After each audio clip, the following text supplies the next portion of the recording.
6 months before I actually made that decision to resign, I actually had a VC tell me, like, why are you even trying to start a company while also trying to become a professor? And they had told me this thing, which is like, as a startup founder, you should burn all bridges, and burn all bridges behind you, burn all ships. So you have nowhere to go but but ahead. And so by having this option of becoming a professor, that actually will make you less successful as a founder. And I really struggled with that because the truth was 6 months before I resigned from my faculty position, I didn't have full conviction with what I was doing at Medra. I was still exploring. And so it took a while to gain that conviction. It took about 6 months of exploration to gain that conviction. Once I did have that conviction, it was a very simple decision to make.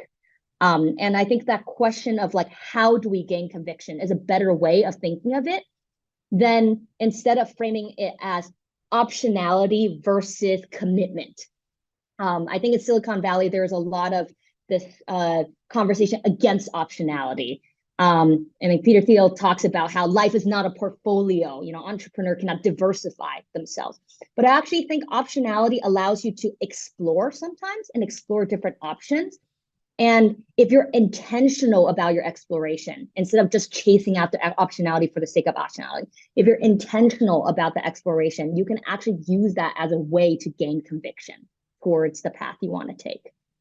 And that was great. And can we talk about, though, that moment when you actually got conviction in terms of what was the criteria or the necessary conditions for you to suddenly binarily shift and have conviction? Yeah.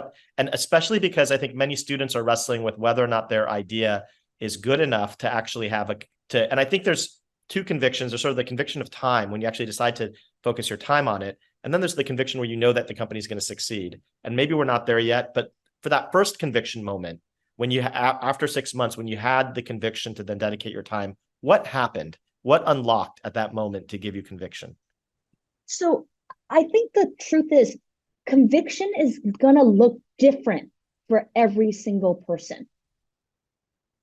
And so the question you have to ask yourself is, what is the thing that will make me feel conviction? Because that's going to look different. I actually talked with another founder who said, look, I didn't really have conviction about what I'm building until I raised money. And again, VCs might think, oh, well, you should have a conviction about your idea because you believe in it. But for her, it was about the economic safety of it. So everyone's source of conviction is going to look different. For me, there were a couple of things. The first was I wanted to work on something robotics related because I am passionate and just a total nerd about robotics. So I knew that about myself. The second thing, though, was I wanted to work on something where I knew it was going to have a huge impact. And that's why I chose the space of biology, which is what I explained earlier. But the third part was, for me, the conviction that I needed to see was people really desperately needed what I was going to build. Like, it actually is going to make a difference. There is a market here for what I'm going to build. And so for Medra, I actually sold a robotic system to a customer before I even started building the product. I actually made a sales pitch deck. I wasn't trying to like pretend I had a product. I went out there very clearly saying to people, I don't have a product yet. I know what I need to build. I know how to build it. This is what I'm going to build. I just want to know, is this going to be helpful for you? Can you tell me? And a company said, yes, that would be very helpful. In fact, it would be so helpful. We would love to work with you and sign a contract with you. And that was the moment that convinced me, wow, that this is something I'm building that people actually want, that they're willing to pay for it before I even started building anything. I just have a PowerPoint presentation. So that was the thing that convinced me.